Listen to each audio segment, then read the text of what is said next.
Okay guys, I realized I didn't get a chance to show this earlier on my live, so I thought I'd do a quick video just to kind of follow up. I am finishing off the piece that I did, the front side I did design on. This is the back, and I wanted to finish it off with some napkins I had on hand with lemon napkins. I already have adhered this one, so I'm just going to walk you through this other little section. Basically, the napkin I chose is not big enough to cover the whole thing, and it's not even exactly straight, and I'm okay with that. This is just the back. It just finishes off your project. If you have a napkin or tissue paper or some fabric or scrapbook paper or something like that, that would work. What I did was I went ahead and covered the entire back of the surface with Mod Podge, and I dried it, used a blow dryer, or you can let it air dry, but it's completely dry, but it's there. So now what I'm going to do, I especially use this technique if I am using a napkin like this or tissue paper, something thin. If you're using cardstock, scrapbook paper, or a fabric, you don't necessarily have to do this. I also like it because it helps get all the wrinkles out of the whatever I'm using, if it's got wrinkles in it, without tearing it. So this part's done. Now what I'm going to do is I'm going to take my other napkin, pieces of napkin. I have a whole nother napkin I cut up, and I'm going to place them where I want them. And I'm not going to really worry if it's like matchy or exactly, it's not, I don't think anybody's going to pay attention to that besides me. This one's all ready to go. This one, I haven't done it all the way. I wanted to show you this step. So you need, most napkins are 2-ply, especially if they're from the Dollar Tree. If they're a nice one, they're going to be 3-ply. And you want to get it down to the only 1-ply. That just means one layer of paper.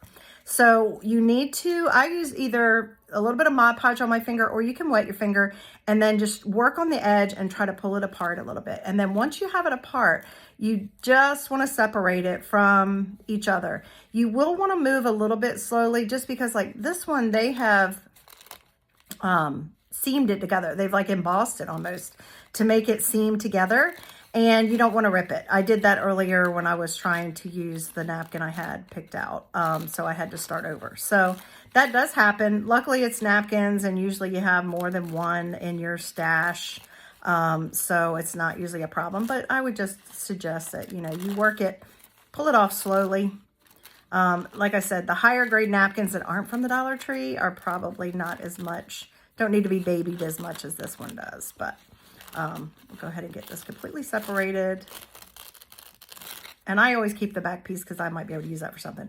You can see that side's not the best side. So I am actually going to play around with this a minute. And I can do that because this is dry. I'm going to play around with the placement for just a minute. So where I want to put these guys.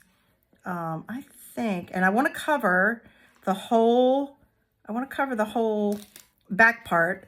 But I want to see how much of these I can use, maybe without. I already pre-cut them to size, so I probably am going to have to keep it the way that I was originally intending to do it, which was like this. So let me just go ahead and just place that on there, and we'll just work with it that way.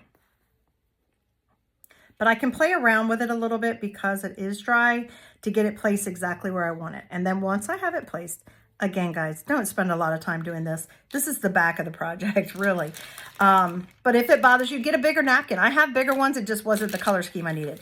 Once I have it placed where I want it to be, you guys, I'm going to lower that down just a little bit. Oh, now I have to fix them again. Should have pushed that down. So I have one of these heat pads like I use for when I'm doing my heat setting of my ink projects. And I've just got that under there. Okay. Once I have it placed where I want, I'm going to take a piece of parchment paper, just like this. Obviously, I reuse mine over and over again. Parchment paper to cover it. You definitely need to do that, or else you won't be able to do this next step. And then I have my little craft iron. This is my iron I keep in my craft room. It's a little travel iron. It's not a Cricut brand. It works wonderfully. Don't ever put any water in it. You don't want the steam function. You just want a dry iron. And then I start usually in the middle. Especially if there's a lot of wrinkles, but with this one, since I have 2 of them, I start in the middle and I work my way out. And what this does is it gets rid of the wrinkles that might be in the napkin, or if it's tissue paper or even a fabric, it's going to get rid of the wrinkles, but it's also reactivating the Mod Podge, which is basically just a type of glue underneath the napkin and the parchment paper.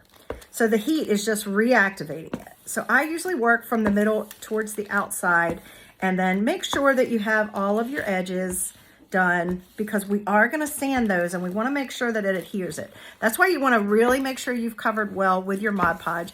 It's not the end of the world if it hasn't, because you can always go back and add a little bit to the edges if a part comes up.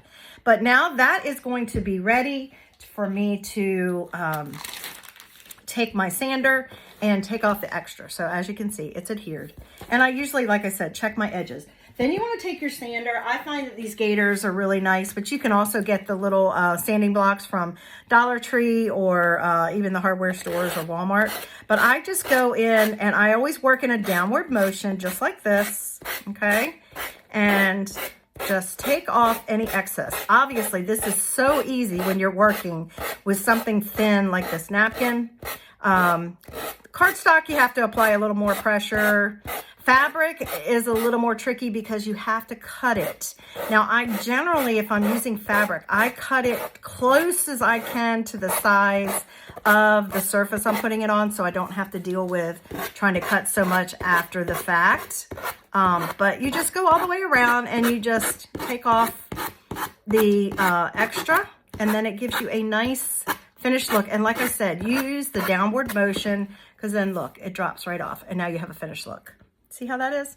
That's how easy it is. I just wanted to share that technique in case you had never heard of it or tried it. If you have any questions, as always, I'm here to help. Feel free to send me a message or ask in comments. I hope that you are inspired. See you next time. Creative.